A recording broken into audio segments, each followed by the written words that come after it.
Welcome back to Ballers World Live. What's up, everybody? This is your host, James Ship. Before we get started, one more shout out to Anta. Go ahead and visit antaamerica.com so you can get 30% off by using the promo code ESPN2. Woo! 30%. And of course, as always, shout out to ESPN. Now, in the studio today, we have a very special guest. Who? Who? Where? Who do we have? Where's she at? We have Miss I'm right here. Meg Scoop. How are you doing? Megan Taylor. I'm great. I'm excited to be here. Y'all got these shoes. I'm just wondering if anybody wore these. Not. They did? They Not fresh yet. out They the box. fresh. Okay, Really okay. good smell, They got baby. the Really pepper. was Like, They got the yeah. paper in them still. You Okay, good? Shut the okay. I'm box. just saying because I was like, wait, because I might steal them. But yes, thank you guys for having me. No, I'm of excited course. to be here. Yeah, Thanks for for being being here. Yes. My first question I always got to ask comedians. Do you just like wake up one morning and you're like, I'm funny? Like, how do you get involved? How do you You can't validate yourself. It's other people that have to say you're funny. But I'm still waiting for someone to say that to me. So I don't know if I would call myself a comedian, but I do a lot of funny content. I work for All Def Digital, and which is a Russell Simmons company. We do a lot of comedic content, and I think just growing up with a lot of men, so my brother, his friends, my dad, my mom, like mostly men. I think I learned like the art of like roasting and like joking and talking about people. So for the most part, it's, I think that's where the comedy side comes from. It's just growing up around a lot of men. And I just got a quick shout out to your eyebrows. They look great. Thank you, They girl. look The You eyebrows so don't right. fleek. I Shout was out. like, okay. Shout out the eyebrows, everybody. I was like, her eyebrows look damn good. YouTube University, girl. It'll teach you a whole lot. Eyebrows. Now, you mentioned you're on All Def Digital, Yes, correct? yes. And you produce shows on there. I do. I am on-air personality for them. I produce for them, write, direct, a whole bunch of stuff.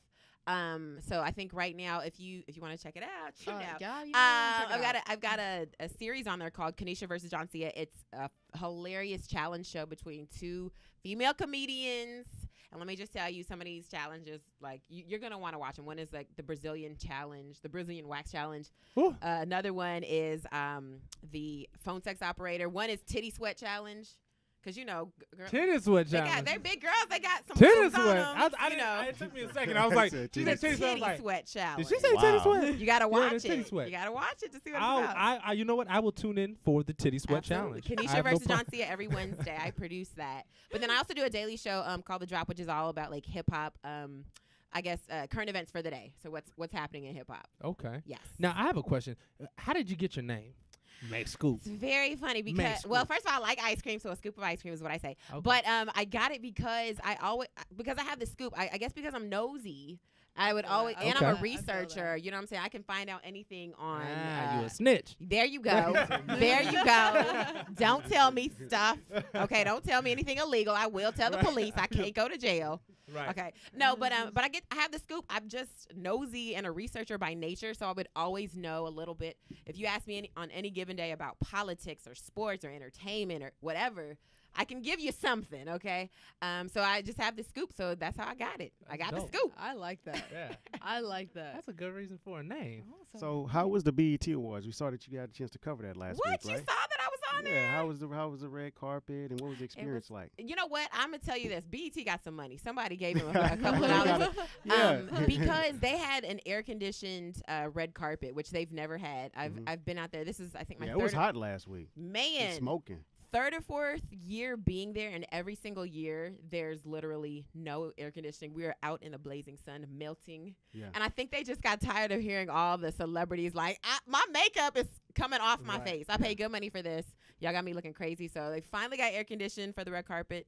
Amazing. And the show itself, there was just an energy in there that just I haven't seen before. So I don't know what's happening, but BT, keep it up. Yes. That's awesome. So how did you get your start? How did you get in with All Def Digital, and how did you become Meg Scoop? I don't know if we have enough time for that. You know what I'm saying? give us the abridged version. Okay, so basically, I've been hosting on-air personality. I've been doing a lot of like producing stuff. All of this probably for the better part of, I would say, 10 years. So this is definitely a journey in the making. The whole, the 10,000 hours to become an expert is so real. You got to put in work. But I started off in radio in Atlanta. Shout out to V103. they put me on as an intern, and then from there it just grew from that to the Michael Bazin show, which is like at the time it was like an urban adults kind of like a show, national show. I produced that for 4 years, and then I moved to LA, and then just took that, and that helped me be on air. Because, being behind the scenes, you learn a lot of stuff. I learned all this stuff back here. I had to learn all of it, but it made me better on air. Yeah. And then I got here, and I just kept grinding. I think it took about like 4 years of literally working for free for everybody. Yeah. All right. You might have seen me at a restaurant working as well, because I was doing that. Yeah. Well, that's interesting you bring that up, because so often people, no matter what you're doing, whether it's you're pursuing your dreams or you're working in your career, people are like, oh, I've been at this 3 months, 6 months. You know what I mean? I ain't making no money, or this is hard. It's when you're pursuing your dreams, you got to be in it at all costs. And I think that the fact that you stated that for 4 years, you didn't make no money. I didn't. You didn't make no money. Man, I was so broke. But yet you're still sitting here in front of us today. You're right. So how did you overcome that? Coupons. Shout out to the coupons and savings. I feel that. But no, real talk. I had this conversation a lot with young entrepreneurs or people. So when they ask me like, well, how'd you do what you're doing? Because I run up my own business. James, same here, and it's like you have to be able to overcome those adversities and those challenges. You soon will be too, hopefully. Right. And when you get hit with a roadblock, you can't just like lay down and be like, oh well, I got to go find something else. I guess God don't want this for me. No, He's challenging you so you can get up off your behind and go to the next step and get to the next level. It's amazing to hear you share that. I always say that because everybody's got a different gift. Everybody's got a different passion for what they want to do. But there's a reason for that, okay? If it's in your heart, it's going to happen. It's just a matter of how much blood, sweat, and tears do you want to put into it. Because, obviously it's just if you just keep on going, it will happen. Yeah. And I think people just get tired. Give up too soon. They give up too soon. Like even the whole, I'm on YouTube, and I will tell you the YouTube game is very simple. There's a lot of people who have a lot of followers for no reason except the fact they are consistent. Yeah. They're consistent. That's true. That's it. You just put it down. You don't have to put out the best content.